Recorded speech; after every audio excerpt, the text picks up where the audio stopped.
Voilà, bienvenue à notre échange de ce soir avec la société Metavisio, qui conçoit et commercialise des ordinateurs portables et qui porte donc dans l'informatique les couleurs de la France.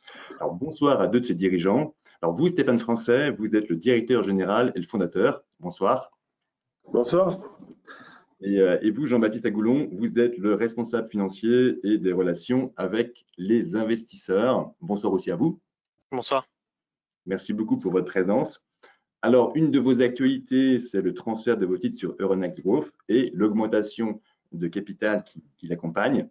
Alors, l'objectif ce soir sera, de bien comprendre votre activité, comment vous développez une société d'informatique par rapport et en face des mastodontes américains ou asiatiques. Donc, de bien comprendre votre positionnement, votre business model, vos objectifs, et aussi de faire le point sur cette augmentation de capital et ce mouvement de titres. Et notamment, on verra que quand on a un PEA, un PEA-PME ou encore un compte titre, on peut souscrire à vos actions jusqu'au 28 juin. Là, et on verra le détail de comment on peut le faire, notamment en ligne et facilement sur EasyBourse. Voilà, bien sûr, on n'oubliera pas toutes les questions des participants. N'hésitez pas à poser vos questions, à profiter de la présence de Stéphane et Jean-Baptiste. Alors, pour aller dans le vif du sujet, Stéphane et Jean-Baptiste, je vous propose de commencer par nous dire qui vous êtes et qui est Metavisio. Je vais laisser la parole à Jean-Baptiste pour qu'il se présente un petit peu, puis après je pense que je me présenterai et j'enchaînerai sur la société. Très bien. Très bien. Jean-Baptiste Agoulon, donc responsable financier de la société, en charge des relations investisseurs. J'ai rejoint Stéphane en début d'année pour l'accompagner dans ses projets de recherche de financement court, moyen, long terme. Et je suis très heureux aujourd'hui de l'accompagner dans ce transfert sur Euronext Growth avec augmentation de capital. Très bien. Et donc moi, Stéphane Français, j'ai créé la société en 2013. Avant, j'étais directeur achat en fait, en particulier dans le groupe PPR. Et j'étais en particulier directeur achat de Surcouf, une enseigne française, je pense que beaucoup de personnes ont bien connu. Voilà, et puis donc c'est en étant directeur achat, j'ai eu l'idée de relancer une marque en informatique, de la relancer en fait sur un concept nouveau, différenciant évidemment des géants de l'informatique.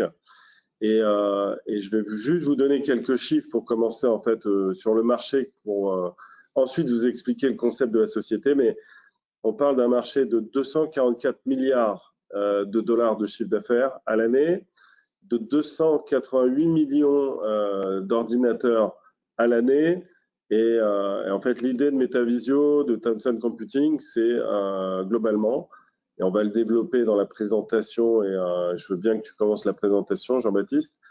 L'idée, c'est de présenter des gammes différenciantes tous les 6 mois à la grande distribution. Moi, je suis dans la société, on est très orienté B2B2C, c'est-à-dire grand public, et d'accentuer en fait nos offres plutôt sur l'entry plus. L'entry plus, c'est les produits à moins de 300 € ou à moins de 500 €. Et pourquoi est-ce qu'on veut être là-dessus? Parce que en fait, les géants de l'informatique, ils dépensent des milliards avant de commencer à gagner 1 euro. Ouais, je vous donne à peu près des exemples. HP, c'est 40 000 salariés dans le monde, 4 000 salariés en France, c'est des tours dans tous les pays. Eh bien, en fait, ne gagnent pas d'argent sur les quintiles de prix à moins de 300 et très peu sur les quintiles de prix à moins de 500. Voilà, donc c'est un élément très important de comprendre qu'en fait, nous, ça fait 9 ans qu'on existe, on est une boîte rentable, on est une boîte qui avançons, et notre idée, en fait, c'est de proposer le meilleur rapport qualité-prix avec des catalogues d'innovation qui changent tous les 6 mois. Et donc, il y a un vrai modèle de rupture avec nos concurrents. On peut avancer. Voilà, donc on a des gammes produits en fait tablettes, PC, accessoires qu'on essaye de pousser, mais comme vous pouvez le voir, depuis en fait 2013, on a beaucoup évolué en termes de produits, puisqu'on a commencé par les tablettes et aujourd'hui on en fait très peu. Par contre, sur les ordinateurs, là, on a pris des parts de marché incroyables. Et évidemment, je ne vous cacherai pas que depuis la crise Covid, on a eu une accélération en fait des demandes en France, en Europe, même aux États-Unis, en Afrique, dans les pays émergents. Pourquoi? Parce qu'en fait, on a une gamme produit qui a le meilleur rapport qualité-prix avec une marque fabuleuse que je vais développer. Et notre idée, c'est de continuer finalement à rester en fait rentable, mais en pluguant le modèle dans de plus en plus de pays. C'est pour ça qu'on est sur cette levée de fonds, pour développer en fait l'international et finalement faire de cette réussite française une réussite européenne et mondiale en fait. Voilà. Et évidemment, le troisième point produit, c'est les accessoires. On est très intéressé par le développement des accessoires. On a 9 ans d'existence, mais d'abord, il fallait exister dans une famille produit. L'ordinateur est une famille produit à perspective sans limite. On l'a dit, sur un marché global de 244 milliards. Et donc, on a beaucoup plus poussé les machines que les accessoires, mais c'est un axe de développement. Voilà, donc évidemment, un des points forts, et je me répéterai un peu, mais vous avez compris, on est positionné en fait sous les géants de l'informatique.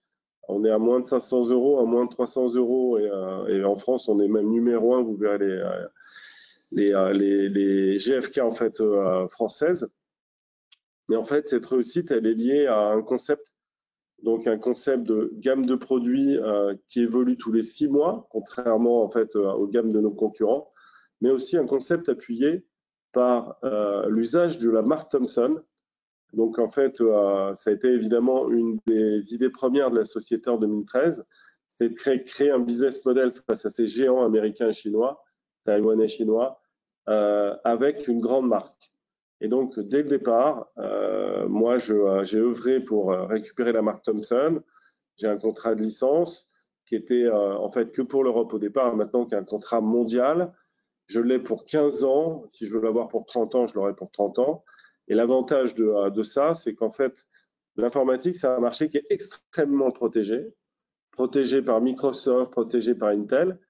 Et grâce à la marque Thomson, en fait, on a une histoire de l'informatique. Vous vous rappellerez sûrement que dans les années 80, déjà, il y avait des TO7, il y avait des MO5. Thomson a une histoire de l'informatique. Platini faisait la promotion en Europe ou aux États-Unis des TO7 et des MO5. Et en fait, ils ont arrêté dans les années 90. Moi, j'ai repris le concept. Et c'est pour ça que dès le départ, c'était un succès parce que la marque a un potentiel en fait de confiance incroyable. Et on surfe beaucoup là-dessus. On a une marque qui est française pour les Français, mais qui est la seule marque européenne à exporter aujourd'hui. On est les petits Européens, mais on a une marque, on va dire, mondialement connue aux États-Unis, puisque en fait, Thomson, c'était aussi Thomson Houston dans les années 80. Et puis, c'est une marque anglo-saxonne. Donc, au départ, c'était un ingénieur, Monsieur Thomson. Et donc, en fait, ça plaît beaucoup dans tout l'Occident. C'est très connu en Afrique, c'est très connu en Europe, c'est très connu aux États-Unis. Et globalement, c'est même connu au Middle East. Et dans tous ces pays, on s'est développé grâce à ça, avec un concept produit donc rare, le meilleur rapport qualité-prix, et en même temps, en fait, une marque fabuleuse qui nous ouvre énormément de portes, en particulier, évidemment, chez les consommateurs finaux, la grande distribution. Voilà. Donc, on l'a dit, on est appuyé par Microsoft, et je vais m'arrêter un peu là-dessus parce que c'est extrêmement important.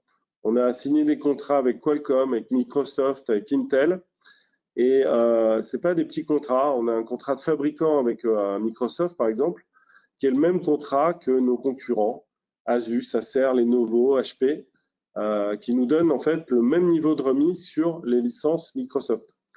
Et puis, on a fait un choix stratégique extrêmement important, puisque depuis le départ de la création de la société, on n'a jamais voulu faire des PC en Android. Vous savez, les PC Chromebook. Et bien nous en a pris, puisque depuis le début de la crise, Chromebook a percé partout dans le monde, sauf en France. Pourquoi? Parce qu'en fait, nous, on est les seuls et les numéros 1 à proposer en fait des PC en entrée plus, c'est-à-dire à des prix à moins de 500 euros. Et globalement, Chromebook n'a pas percé en France parce que Thomson était installé sur ces quintiles de prix. Conclusion, depuis le début de l'année 2022, on a plus de 700 000 $ de subventions par Microsoft pour pousser nos gammes de produits partout en Europe. et on espère avoir encore plus de subventions pour pousser nos PC Thomson en Europe, aux États-Unis, en Afrique et au Middle East. Voilà. Donc, c'est un partenariat qui est très solide et qui est dû à quoi? Microsoft, globalement, ne veut pas la percée de Chromebook et toutes les marques informatiques font du Chromebook, sauf Thomson. Mais Asus, Acer, Lenovo, HP et nos 4 plus gros concurrents font des Chromebooks. Le fait que Thomson soit la seule marque qui en fasse pas nous rend finalement très attractifs au niveau de Microsoft et nous permet d'avoir l'appui total de Microsoft pour notre développement européen et mondial. Et en fait, ce choix stratégique, on est la seule marque à l'avoir fait et ça nous sert puisque évidemment, on a les meilleurs prix rapport qualité-prix en entrée de gamme, ce qui nous permet globalement de proposer une offre Microsoft face à des offres Chromebook qui sont souvent en fait même plus chères. Voilà, moi je suis pas en train en fait de vous raconter l'histoire d'une société qui perdra beaucoup d'argent pendant des années mais qui en gagnera énormément après. Nous on est un groupe rentable et après on avance step by step. On a une histoire en fait.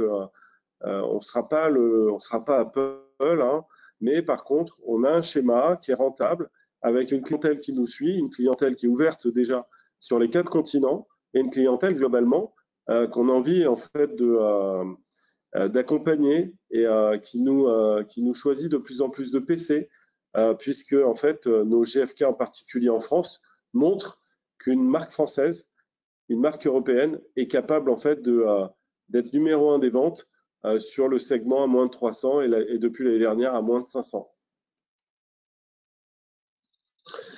Voilà, l'évolution de la société, elle a été à son rythme. Hein. On a une très belle croissance. On est en train de l'accélérer sur cette année avec un déploiement à l'international, d'où cette nécessité évidemment d'embaucher plus de personnes, de présenter plus de produits dans plus de pays.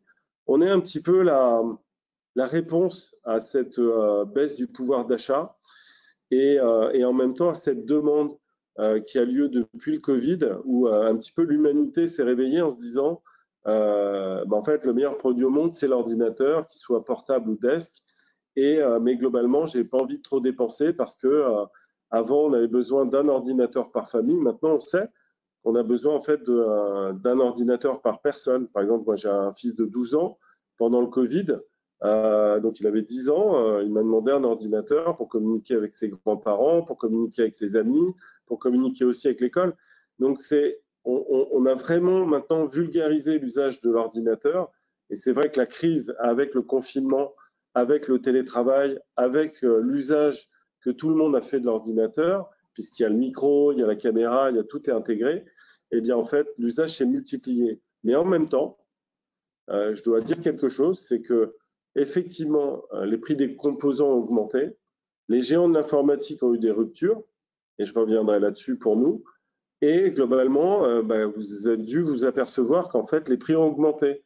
Et pourquoi est-ce qu'ils ont augmenté? Parce que, en fait, déjà, les géants de l'informatique, avant la crise, choisissaient de pousser et de promouvoir que les ordinateurs à partir de 500 €. 500 et plus, donc 500, 1000 €, 1500. Et globalement, pendant la crise, avec la rupture des composants, eh bien, ils ont choisi de livrer évidemment les PC les plus chers plutôt que les PC les moins chers. Conclusion, les prix ont encore augmenté. Et Thomson, avec nos gammes produits qui, elles, sont à moins de 300 € ou à moins de 500 €, on a une vraie réponse à cette demande. Et c'est pour ça qu'en fait, nous, on n'a pas connu de problème de rupture. Au contraire, depuis 2 ans de crise, on a livré 2 fois plus. Entre 2019, on livrait 125 000 PC. Et l'année dernière, on livrait 251 000 PC. On espère livrer 300 000 PC cette année et beaucoup plus les années futures. Donc, si vous voulez, cette demande, elle est en augmentation au niveau du grand public. Et les gens, en fait, préfèrent acheter des excellents rapports qualité-prix que des produits trop chers. Et la réponse aujourd'hui, la meilleure réponse en rapport qualité-prix, c'est le produit Thomson. D'où le succès de la société. Alors bon, je vais m'attarder 2 secondes. Effectivement, on a la presse avec nous, on a la presse française, on a aussi la presse internationale parce que, en fait, le jeu, quand on veut une société rentable, c'est d'essayer d'éviter de dépenser l'argent, en fait, là où c'est pas nécessaire. Donc, on s'est livré à ce jeu. La presse nous a beaucoup relayé, le petit Gaulois face aux géants américains, chinois. Et au final, bien nous en a pris, puisque on dépense très peu en marketing, mais en même temps, on profite des médias qui nous donnent une audience et qui nous donnent globalement une partie de nos sales out et notre part de marché sont dues au soutien et à l'aide de l'ensemble des médias. Alors la réussite de la société, ça c'est important, je vais passer un peu de temps, elle est liée aussi à la qualité des personnes.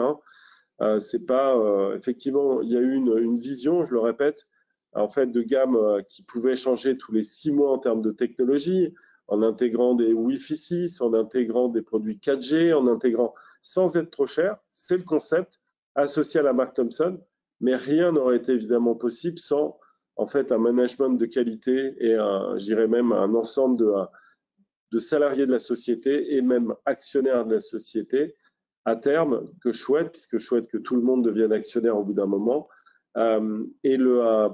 On émet vous savez, en fait des plans de primes et les gens ont envie d'investir dans la société. Donc, on a des gens d'une hyper qualité. Vous pouvez regarder par exemple le président de notre board, qui est Marc Deschamps, qui est une personnalité qui trouve le projet fabuleux, qui est également en fait membre du board de Hyperloop ou de SpaceX que vous connaissez. Donc bon, c'est un personnage qui adore le dossier, qui a été séduit par le business model, par notre capacité à pouvoir en fait vendre dans tous les continents et qui nous a rejoint en fait l'année dernière.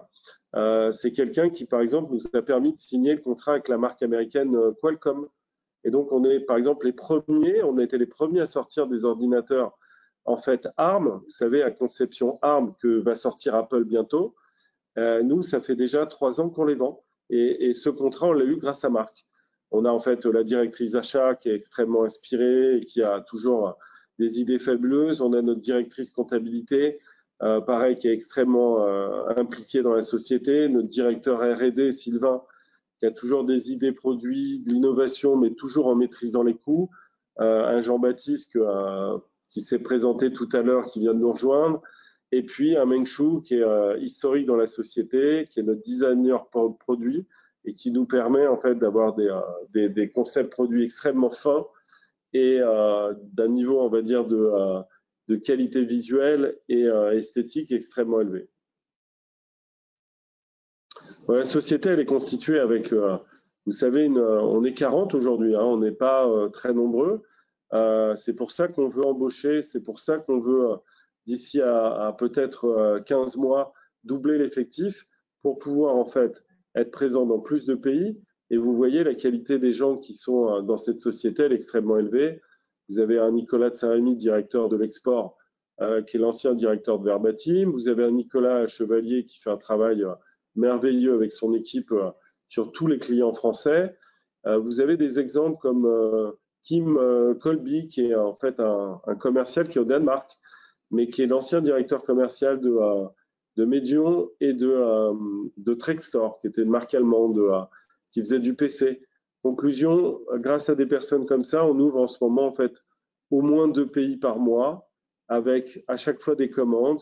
On a reçu par exemple dernièrement les commandes de Chypre, avec un gros distributeur qui fait 3,5 milliards, ou des commandes du Canada, pareil pour 1 million de dollars de commandes, ou des commandes en fait d'un distributeur scandinave. Tout ça, c'est sous l'influence de Nicolas, Pierre et Kim. Et puis au niveau français, vous avez dû vous en apercevoir, on est présent partout, dans toutes les enseignes, évidemment beaucoup plus dans les enseignes qui prônent les PC à moins de 500 €. Il y a d'autres enseignes qui préfèrent prôner que les PC à plus de 500, donc là on est moins présent. Mais je dirais qu'en France, on a 8% de part de marché l'année dernière sur l'ensemble et on est à plus de 40% sur le moins de 300 €. Donc vous voyez, et tout ça est lié à cette équipe, à la qualité des gens qui est à l'intérieur. Voilà. Bon, rapidement, voilà les résultats de la société. Je pense que si vous êtes parmi nous pour m'entendre, c'est que vous les avez déjà analysés. On a fait deux très très bonnes années. On l'a dit, on est rentable. On a un EBITDA qui a encore été amélioré l'année dernière, qui est de 10,5, qui était de 9,5 en 2020. Et nous, en fait, on est passé, vous voyez, on est passé à peu près de 40 millions en 2019 à 61 millions. On espère faire 70 millions cette année. Et comment est-ce que c'est arrivé? C'est arrivé parce que, évidemment, on a un marché mondial qui est géant. Donc, faire de la conquête de parts de marché, c'est pas si compliqué. Au final, il suffit de plugger, en fait, notre catalogue qui est en anglais, hein, dans l'ensemble des pays. Au niveau de la grande distribution, on a un schéma, vous savez, très vertueux, très facile. Nous, on fait un catalogue, on a des samples produits réalisés par notre service technique. On monte ces samples à la grande distribution, aux acheteurs. Ils nous passent des commandes, on fait la fabrication, on livre, on se fait payer. Voilà, on le dit, on ne sera pas le prochain Apple. Par contre, on est rentable, on avance, on évolue et on passe les crises avec succès, puisque voilà, c'est pas toujours facile pour des sociétés de le faire, mais nous on l'a prouvé et encore une fois, on a livré 2 fois plus d'ordinateurs qu'avant la crise l'année dernière et on espère que ça va évidemment encore avancer cette année avec un carnet de commandes qui est déjà plein. J'avais juste une question quand vous avez un nouveau distributeur qui vous commande des produits, est-ce qu'il y a une clause où si jamais il ne les vend pas, vous les reprenez, donc où il s'engage de manière définitive sur l'achat de 10 000, 20 000, 30 000 pièces? Alors, c'est une très bonne question et n'hésitez pas hein, à m'en poser. Je parle beaucoup, j'essaye d'être rapide pour qu'on ait du temps de parole à la fin, mais n'hésitez pas au milieu. Vous savez, l'informatique, c'est pas l'accessoire. Un ordinateur, c'est un produit très noble et quand vous avez une commande de la grande distribution, elle est ferme, c'est-à-dire elle est définitive. Donc, ça, c'est le premier point. On ne peut pas annuler des commandes dans la grande distribution sur les ordinateurs. Ensuite, derrière, nous, on a des gammes produits qui sont, et j'ai pas de problème à le dire, qui ont le meilleur rapport qualité-prix. Et on ne fabrique pas des machines et on ne prend pas de commandes sur par exemple, des PC dont la vendabilité ne serait pas très forte. Et donc, globalement, on a très peu, en fait, de non-rotation de nos produits. Et globalement, on prend des parts de marché parce que tous les produits qu'on livre se vendent très bien. Alors, on a un mérite qui est relatif puisque, encore une fois, par exemple, je reprends l'exemple HP. HP, c'est 40 000 salariés dans le monde, c'est 4 000 salariés en France. C'est une très belle tour qui est à côté de celle de Microsoft sur le périphérique pour ceux qui connaissent. Mais tout ça, c'est énormément d'argent. Donc, moi, face à HP, la rentabilité de la société est beaucoup plus facile. HP, quand ils vendent des PC à 200, 300 euros, 400 euros, ils perdent de l'argent. Et nous, on en gagne. Et donc, en fait, en plaçant nos produits en fait, moins chers que nos géants de l'informatique, on n'a pas de problématique de protection de prix ou de non-vente de nos produits. On a une marque fabuleuse. On a des produits dont les composants sont d'aussi bonne qualité que nos concurrents, on ne va pas dire meilleurs, d'aussi bonne qualité. On a un positionnement prix moins cher. Et voilà, on a les stats de vente. Hein. Ça fait 5 ans qu'on est numéro 1 des ventes à moins de 300 euros. Et l'année dernière, on était à moins de 500 euros. On était numéro 1 des ventes. Donc, on avance, on augmente même nos capacités produits en vendant des i3, des i5, des i7, des produits avec des processeurs plus rapides et toujours en créant une différence de tarif. Et encore une fois, c'est notre agilité qui nous permet en fait de faire ça. Merci Jean-Baptiste. Le slide est un petit peu la preuve. On va dire à composants égaux, on est moins cher. Et ensuite, si on se met en fait à être au même prix que les autres, alors on apportera plus de technologie, plus de mémoire, des processeurs plus rapides, des écrans en fait, comment dire, qui par exemple peuvent être en 3K là où les autres vont les avoir en HD. Et pourquoi on peut le faire? Parce qu'en fait nos charges de structure sont amorties beaucoup plus vite que nos concurrents. C'est pas le même business model. Les concurrents sont obligés de sortir des gammes pour 5-6 ans pour amortir leur grosse campagne marketing, leurs grosses équipes dans tous les pays, leur société dans tous les pays, leur back-office, leurs immeubles. Et nous, en fait, on a une vision beaucoup plus vertueuse. Quand on ouvre un pays, on passe par un grossiste qui va nous prendre 5% de marge. Et globalement, on n'ouvre pas une société par pays. Nous, la société, elle est française, à capitaux français, avec voilà, des actionnaires français. Après, on n'est pas contre le fait qu'il y ait des partenaires qui viennent de l'étranger, mais on garde le contrôle de la société et surtout, on continue à avoir ce business model, c'est-à-dire finalement, vous savez, c'est un peu l'art de la guerre de Sun Tzu. Quand vous êtes petit, vous affrontez pas les géants.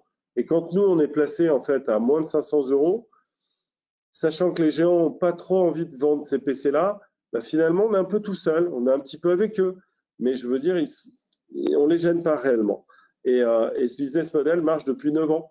Donc, encore une fois, on l'a prouvé et ce qu'on veut, c'est avoir les moyens du développement international pour que de plus en plus de pays puissent avoir des PC Thomson avec cet excellent rapport qui a été pris. Voilà, donc là, on répète un peu l'équipe. Nous, on est 40 aujourd'hui. On aimerait bien passer à 60 d'ici à la fin de l'année, avec plus de commerciaux, plus de back-office, du renfort en fait au niveau des achats, au niveau du marketing. Vous savez, on assure déjà en fait la hotline et le service après-vente pour tous les pays d'Europe. Et on voudrait plugger des centres de service après-vente Thomson en fait aux États-Unis, en Afrique, un seul à chaque fois, mais qui permettrait en fait de rayonner sur plusieurs pays. Et vous savez, sur l'Europe, ça marche très bien. Nous, on est vous verrez un peu plus loin, on est à moins de 3% de taux de SAV. Ben voilà, merci Jean-Baptiste. On a moins de 3% de taux de SAV. Pourquoi? Vous savez, tous nos produits en fait sont sous logiciel Microsoft. On est donc très vigilant sur la qualité. On a en fait une garantie de 2 ans en Europe. Et donc, on a un traitement en fait du SAV en moins de 20 jours pour l'ensemble des pays européens. Et ça, c'est une performance. Et on n'est pas peu fiers. Vous savez, le centre technique, il est à Ponto-Combo, dans le 77. On est une équipe technique fabuleuse, avec des gens qui sont extrêmement motivés. Et pour faire un petit parallèle, avant, on externalisait le service après-vente. On avait des taux de réparation des ordinateurs qui étaient autour de 70%. Eh bien, depuis qu'on a internalisé, on l'a fait pendant l'année Covid, en 2020, en prenant des locaux de 1000 m², c'est le slide d'après, en prenant en fait une équipe technique en plus du service R&D. Eh bien, en fait, on est passé à des taux de réparation l'année dernière de 90% et même cette année de 95%. Donc, c'est une grande fierté parce qu'on, si vous voulez, on a un meilleur contrôle en réparant nous. Et encore une fois, on est sur des taux de réparation inférieurs à 3%. Je pense qu'on est à peu près au même niveau que nos géants concurrents. Encore une fois, l'informatique, il y a beaucoup moins de SAV que, par exemple, les haut-parleurs, les produits, on va dire, des tablettes ou des choses comme ça. L'informatique, c'est vraiment un petit peu drivé par Microsoft. Les composants, en fait, quand ils sont assemblés, ils sont testés. Il y a vraiment beaucoup plus de contrôle. Donc, c'est un outil de production, un ordinateur, et c'est un outil en fait qui tombe moins en panne en fait que des produits de consultation.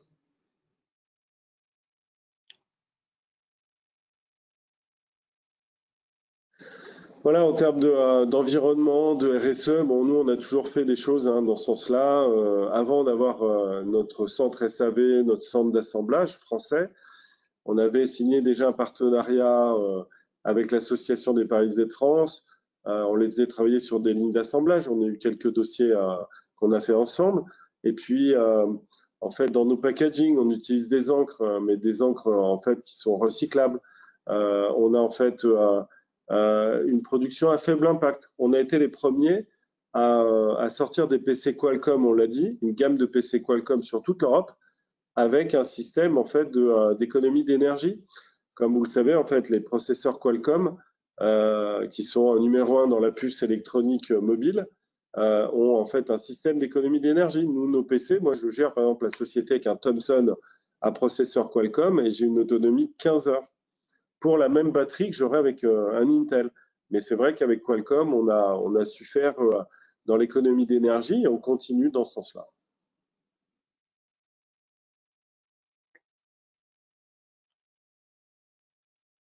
Voilà, bon, rapidement, je rappelle les chiffres, c'est important. Nous, on a fait 61 millions, on vit 70 cette année, et vous voyez, on est sur un marché de 244 milliards. Il n'y a que 6 acteurs. Il y a très peu de marchés aussi importants avec aussi peu de marques. Et pourquoi est-ce qu'il y a aussi peu d'acteurs? C'est parce qu'en fait, la marque protège l'informatique. Comme je l'ai dit, en fait, un ordinateur, c'est un produit de production. c'est pas un produit de consultation. Et quand vous achetez un ordinateur, eh bien, vous avez envie de faire confiance à votre ordinateur parce que vous avez travaillé à titre personnel ou professionnel. Et donc, la marque est très importante. Et c'est pour ça que dès le départ, en prenant Thomson, on avait en fait déjà un avantage. Et on est face à nos géants de l'informatique, vous voyez, qui génèrent 244 milliards. On a, nous, un potentiel d'évolution absolument fabuleux. On a besoin d'être aidé. On est un petit peu une pépite française, en fait, mais pas une start-up, puisqu'on a 9 ans d'existence et qu'on a prouvé que notre business model était rentable. Donc, voilà, on a fait quelques jaloux, certainement, mais nous, on continue à avancer. Et on peut dire aujourd'hui qu'on est les représentants de la seule marque européenne qui s'exporte à l'international. Et vous voyez, on n'est pas peu fiers de dire, merci de revenir en arrière, qu'en fait, en France, on a pris des parts de marché, mais ça fait 5 ans qu'on les a, en fait, sur le moins de 300 € face aux géants de l'informatique. Alors, vous allez me dire, vous avez un mérite limité, puisque les géants de l'informatique proposent finalement peu de produits. Et vous avez raison, ils les proposent plus cher, ils les proposent avec des gammes très réduites. Pourquoi? Parce qu'ils n'ont pas d'intérêt à vendre, encore une fois, des PC à 200 ou 300 €, alors qu'en vendant des PC à 1000 €, ils gagnent beaucoup plus d'argent. Et nous, notre concept, il est là. Il est un concept de valeur ajoutée, de pouvoir d'achat en même temps, et de se dire que puisqu'on a des charges de structure moins chères que nos concurrents, alors on a un marché qui est pour nous. Et c'est ce qui se passe. Et c'est vrai que le modèle français, on le plug maintenant à l'international, et les ventes sont très bonnes en fait dans tous les pays. C'est-à-dire que Thomson, il faut savoir en Europe, Thomson vend des télés, on ne fait pas les télés nous, hein, mais ils sont montés jusqu'à 700 millions d'euros de chiffre d'affaires. Donc c'est une marque qui est très connue aussi dans d'autres gammes produits, et tout ça on en profite. Nous on est le fabricant en fait de la marque Thomson sur l'informatique, mais évidemment que toutes les autres familles nous servent à prendre ces parts de marché. Voilà, je vous interromps avec une petite question, hein. Est-ce que le marché de l'occasion, qui permettrait peut-être d'avoir aussi beaucoup d'ordinateurs de moins de 300 € est très dynamique, ou est-ce que vous retrouvez un petit peu en face du marché de l'occasion, ou est-ce qu'il est significatif? Oui, c'est une bonne question. On ne me la pose pas assez d'ailleurs cette question, je trouve, dans mes présentations que je fais, mais c'est évidemment d'actualité.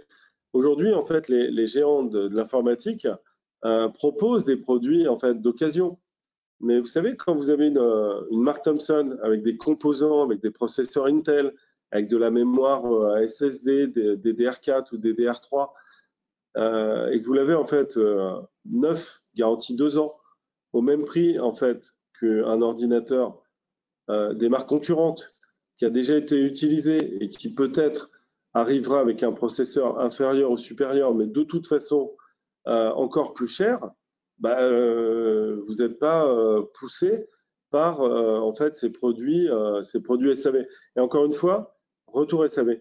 Donc c'est le refurbish, comme on dit, c'est très compliqué pour moi sur l'informatique parce que l'ordinateur, c'est vraiment un produit personnel. C'est vraiment un produit de fabrication à titre personnel ou professionnel.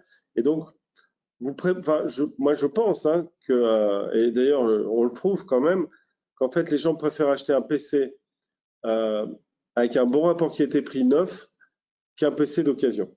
Je ne dis pas qu'il n'y a pas de marché, je dis juste que nous, notre positionnement, comme il est Entry Plus et qu'on a le meilleur tarif, on n'a pas d'intérêt en fait à vendre du PC d'occasion. Et puis, vous avez vu nos taux de SAV, ils sont très faibles. Donc, de toute façon, on n'aurait pas beaucoup de pièces à vendre.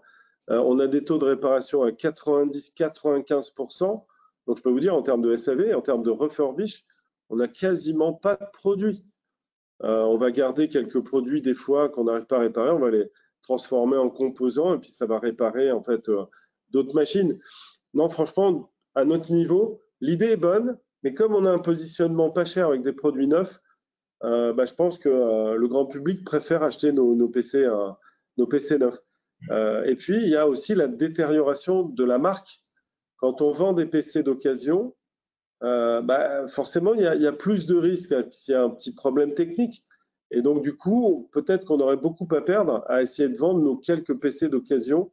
Voilà, aujourd'hui, on préfère les réparer, les renvoyer aux clients que d'avoir une gamme de produits à vendre. encore une fois, peut-être que ceux qui vendent des produits d'occasion dans les grandes marques, refurbished comme on dit, c'est peut-être qu'ils ont un gros problème SAV, hein, parce que normalement, on n'est pas censé avoir beaucoup de pièces. Je m'arrêterai là-dessus. Okay. Bon, voilà, le développement international, j'en ai beaucoup parlé déjà. Donc, historiquement, on est beaucoup en France. C'est vrai que le Covid nous a permis un développement énorme à l'international depuis 2020, 2021 et 2022 encore plus. On a une très forte percée aux États-Unis. On est présent chez Best Buy, Walmart, MediaMart,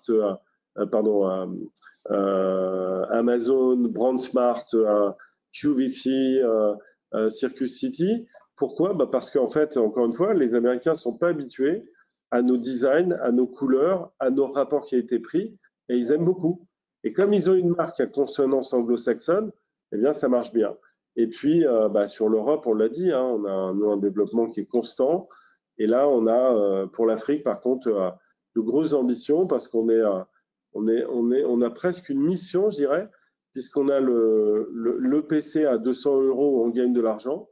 On est les seuls capables de faire des PC à 200 € et de pouvoir gagner de l'argent. Les grandes marques n'en proposent jamais, hein, vous ne les verrez pas. Enfin, je vous invite à regarder, mais vous en trouverez pas. Et évidemment, pour l'Afrique, il y a beaucoup d'ambition. Vous savez peut-être qu'il y a 3 semaines, on était invité au Maroc. On a rencontré le ministre de l'Industrie marocain, qui nous a beaucoup parlé, qui est très intéressé à créer en fait une petite chaîne d'assemblage Thomson en fait pour inonder toute l'Afrique avec des PC à moins de 200 €. C'est évidemment un projet sur lequel on est en train de travailler en ce moment.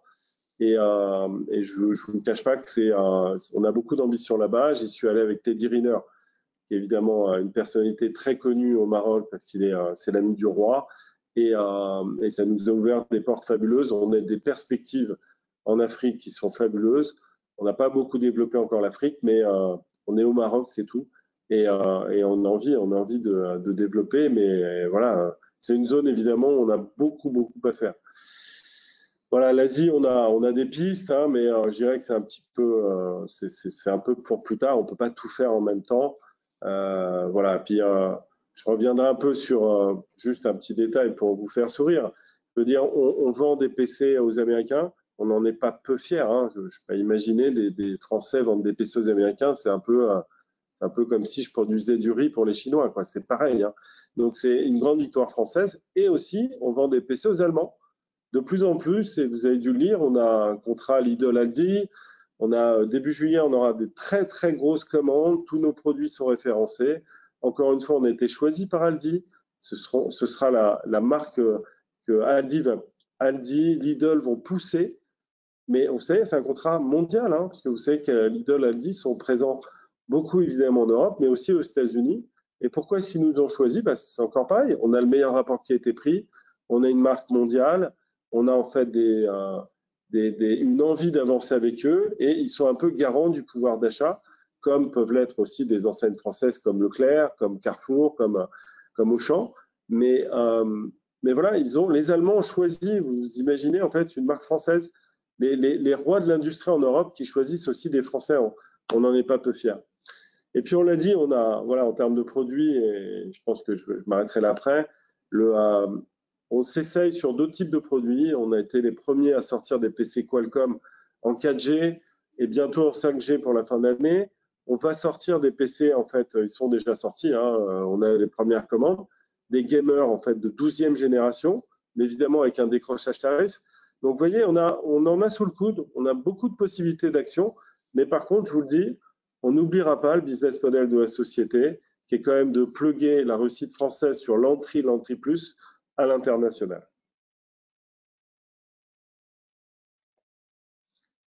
Peut-être que je prends la parole à ce moment, Stéphane. Oui, très bien.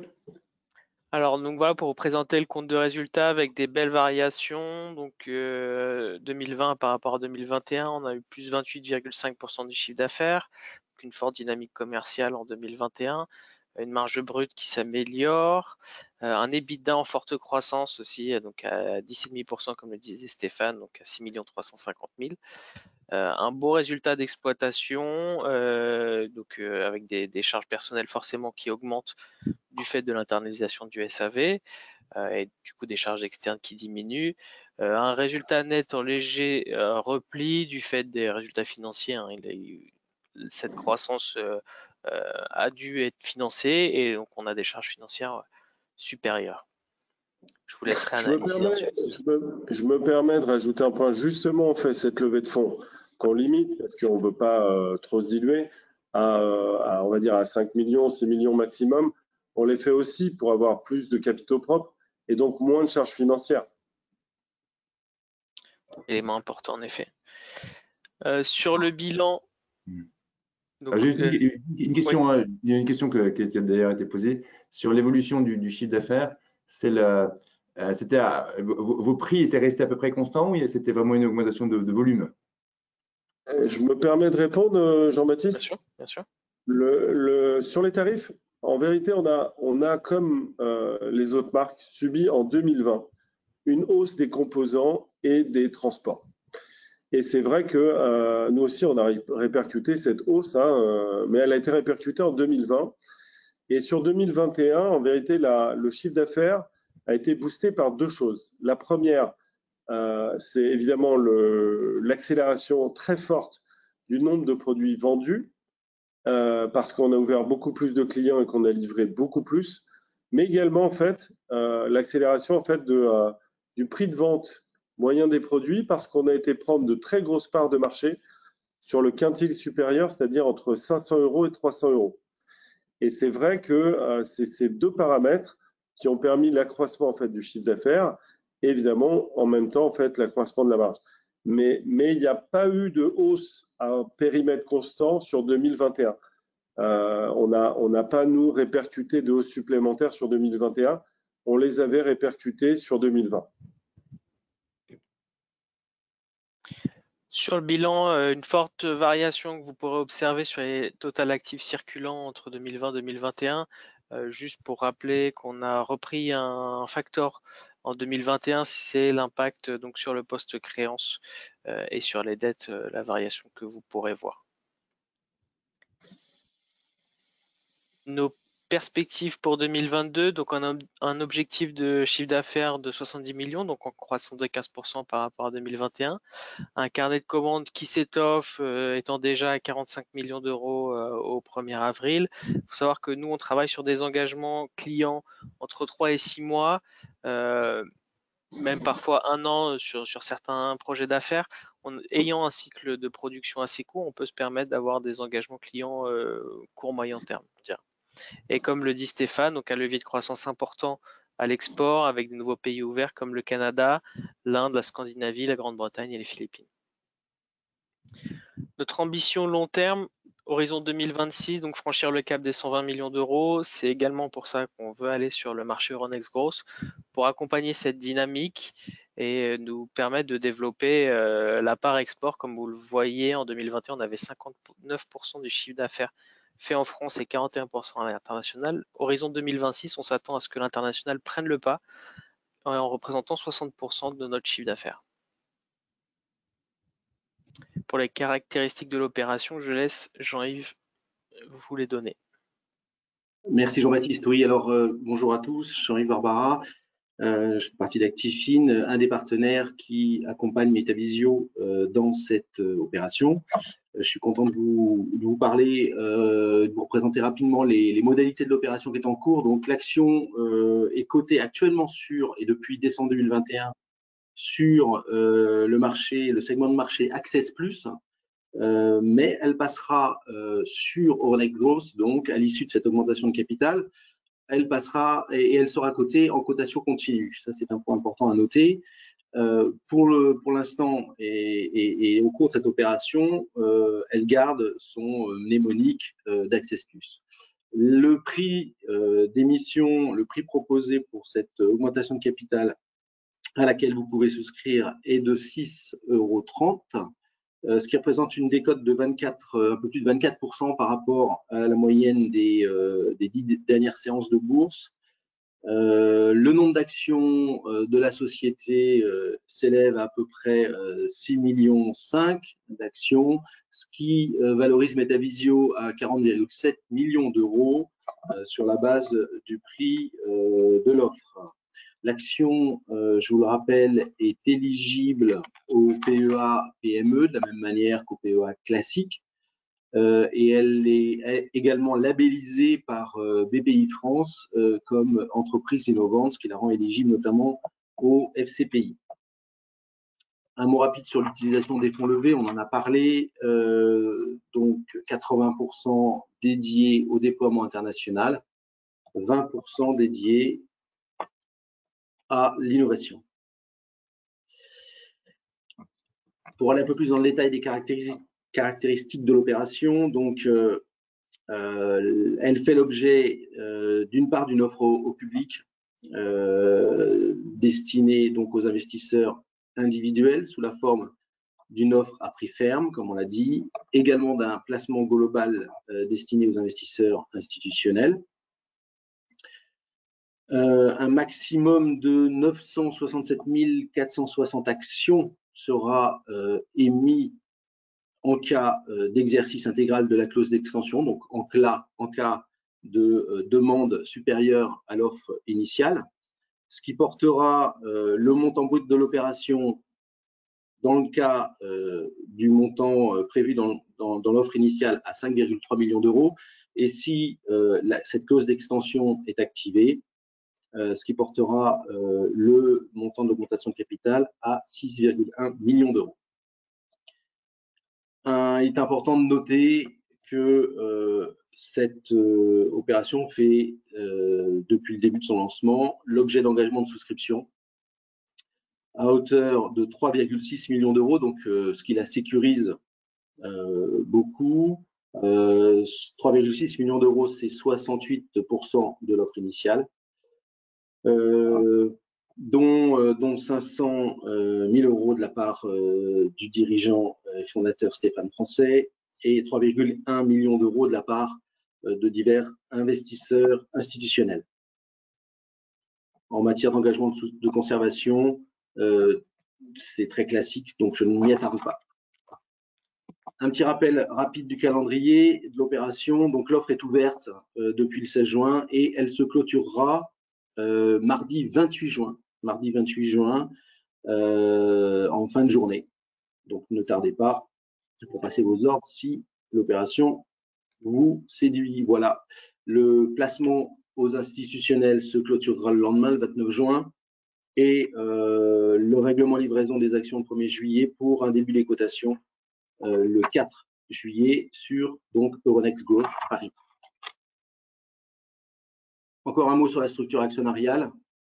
Avant opération, sur la gauche de votre écran, vous voyez la détention donc, par Stéphane Français. À ses côtés, Teddy Riner, à hauteur donc d'un peu plus de 7%. Deux autres actionnaires de référence. Jean-Yves, excuse-moi, est-ce que je peux préciser que Teddy Riner a également en fait remis 100 000 euros en fait sur l'opération? Voilà, Teddy Riner accompagne également cette opération, ce qui fait que post-opération, si on est dans le cas d'une activation de la clause d'extension, c'est-à-dire la colonne qui est tout à fait à droite, les pourcentages des actionnaires historiques varieront assez peu. Le flottant, en revanche, quant à lui, passera, vous voyez, de 18, un peu plus de 18%, un peu moins de 19%, à un peu plus de 28%.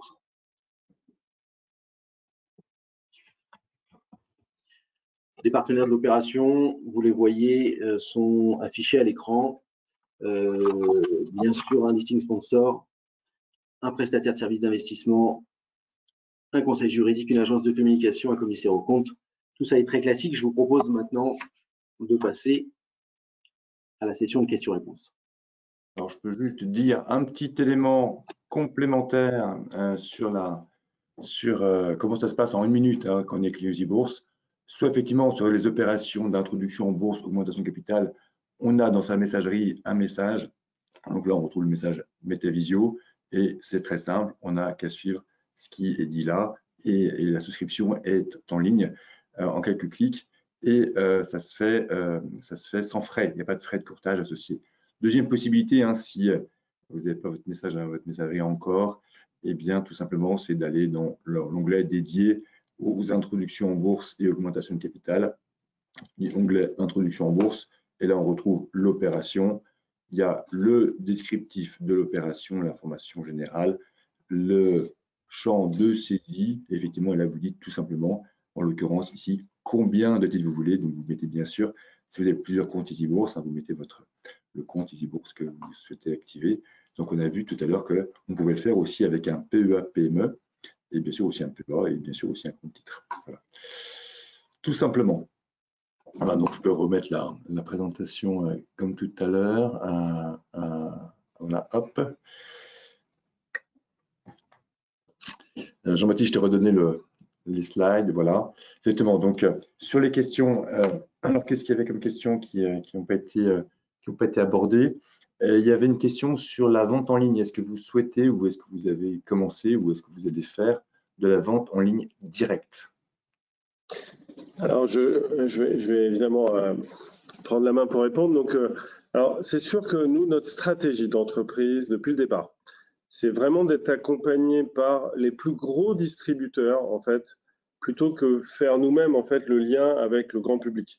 Et donc, on est par exemple en France vendu par Cdiscount, qui est un de nos meilleurs clients, par Amazon, on a la boutique du net. Et en fait, non, on n'a pas souhaité, en fait, nous, gérer un site internet, parce que évidemment la bande passante de notre site serait beaucoup moins finalement forte que la bande passante des géants du web.